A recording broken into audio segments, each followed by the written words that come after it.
ذنب تراه صغيرا تظن أنه لا يؤثر، لكن هل تدري كم من دقيقة بقيت لك في هذه الحياة؟ ساعة، يوم، سنة، أم عمر بأكمله؟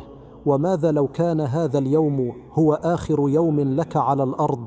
قال رسول الله صلى الله عليه وسلم: إن الرجل ليتكلم بالكلمة من سخط الله لا يلقي لها بالا، يهوي بها في جهنم 70 خريفا. كلمة واحدة، نظرة واحدة، ضحكة على معصية قد تكون سبب هلاكك.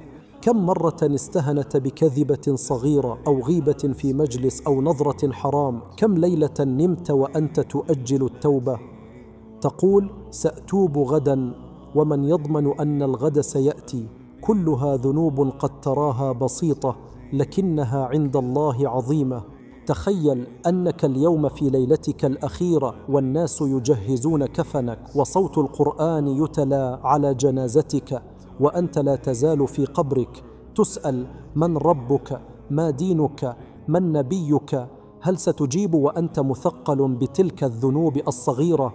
إياك أن تحتقر ذنبا، فالجبل العظيم يتكون من حصى صغيرة. واحرص على أن تكثر من الاستغفار والصلاة وتلاوة القرآن والدعاء في جوف الليل، لعل الله يمحو عنك ما لا تدري به من ذنوب.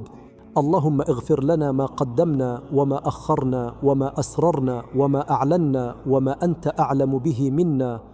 اللهم اجعل آخر كلامنا لا إله إلا الله. صلوا على النبي صلى الله عليه وسلم، وانشروا هذا التذكير فلعله يكون سببا في هداية أحد قبل فوات الأوان.